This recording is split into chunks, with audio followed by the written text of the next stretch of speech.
As we were climbing up, I noticed the woman that was guiding my horse was wearing Crocs. So I was like, I can't do this anymore. So I hopped off the horse, I gave her my horse, and now I decided to climb up this volcano with my dad.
And back in May 2010, this particular volcano erupted and caused all this new lava rock flow going straight down to the village. They said the eruptions were every 5 to 7 minutes, so they weren't worrying. When it got to 2 minutes, they knew that thing was going to explode, and they evacuated their communities. 5 villages got destroyed in that explosion.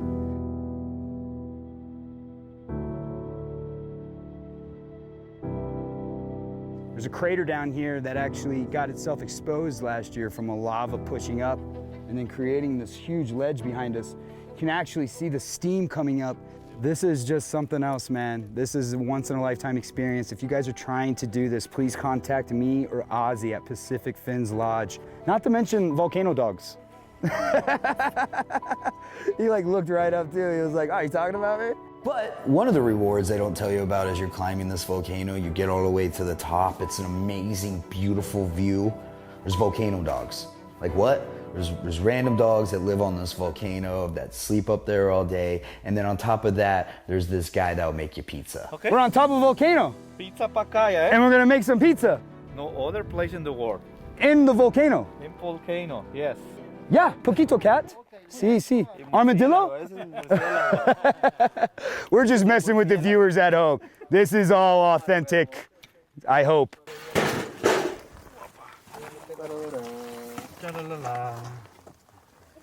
15 minutes is ready. Okay? Tilit, tilit, tilit, tilit, tilit. Listen, crunchy.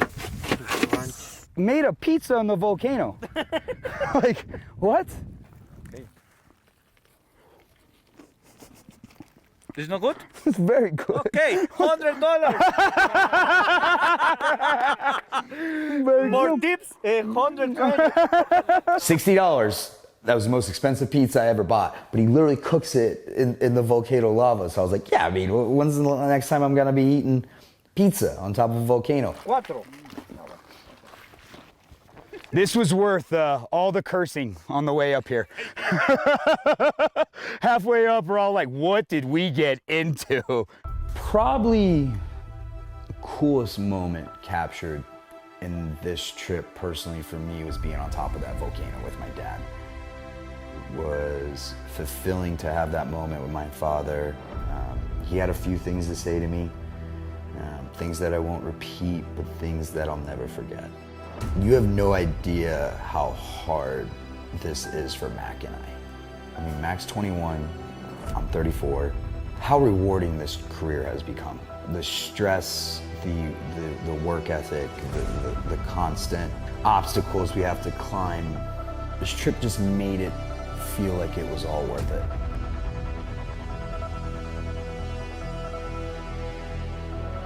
And we still had 1 day of fishing left.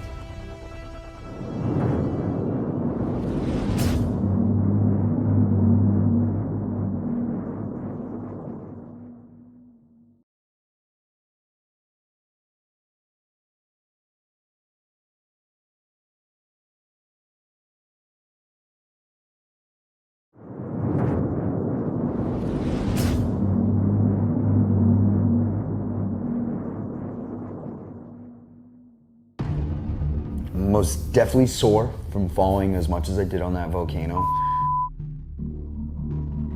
We are on our final fishing day here in Guatemala at the Pacific Fins Lodge, and it has been a spectacular trip, but we still have one more goal to accomplish.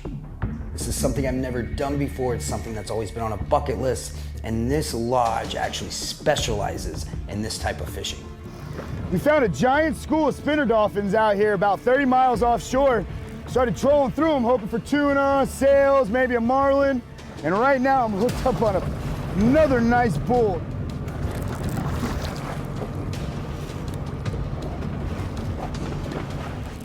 As I'm fighting this Dorado, all the spinner dolphin rolling around it.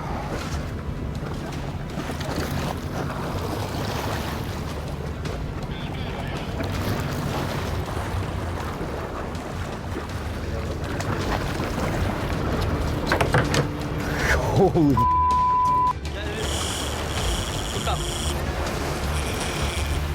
There he is. Yeah. Nice sail. For a second, I thought it was a striped marlin. Oh my gosh.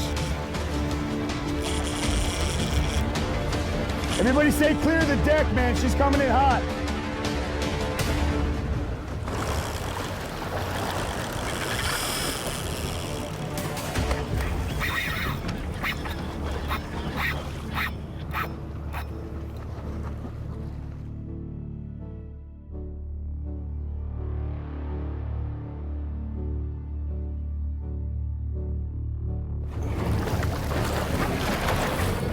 Yep. Sayonara. Fish number 3 I handed off to my pops, let him join in on some of the fun.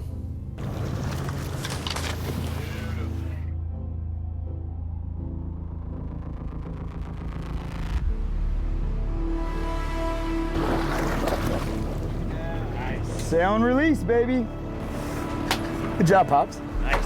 You don't even know what to say afterwards. You're still living those jumps in your mind. It's a sprint. Oh, it's a sprint for sure. It's not a marathon. Yeah, okay. Let's just get into this whole scenario. Fly fishing is hard enough as it is. Now trying to catch a sailfish while fly fishing, even harder.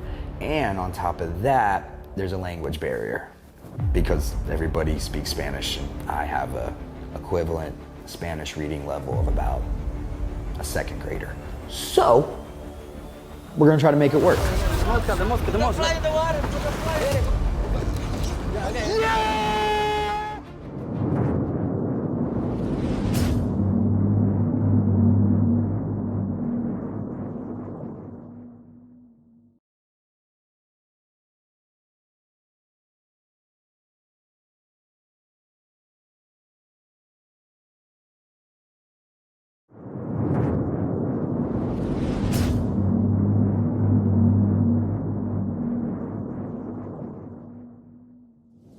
On this episode of Goliath Fishing, it is actually part 2 of our Guatemala series. What can I say? This country's beautiful.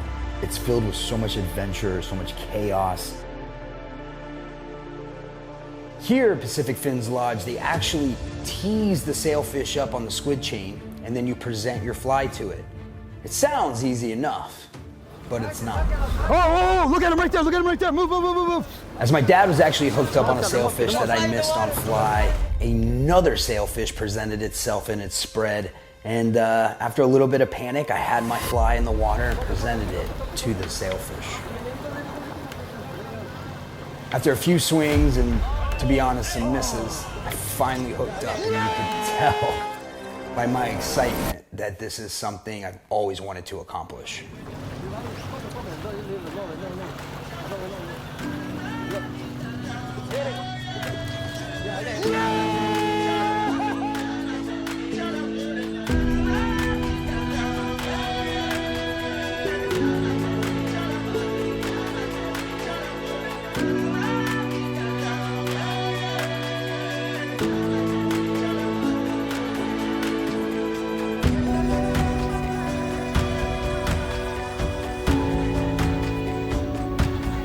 After a safe release, it was finally time to head back to the lodge and pack and head back to the States the next day. And if it wasn't for you guys at home watching us and praising us in a positive light, we wouldn't be doing it. No. Way too much stress. But we have fallen in love with it. Like I said, you guys will have no idea the amount of sleepless nights and blood, sweat, and tears that we put into this, but it's worth it. It's worth it for moments like this. It's worth it for the daily adventures. It's worth it. That being said, thank you so much, guys, for tuning in to season 3 of Goliath Fishing. If you want to check out behind the scene footage or other episodes from our past seasons, please check out our YouTube channel, Goliath Fishing. We're gonna head off. We're gonna start filming season 4. Season 4 is gonna be crazy. We're doing some crazy stuff already. Thank you guys so much at home. We're just gonna keep grinding because that's all we can do.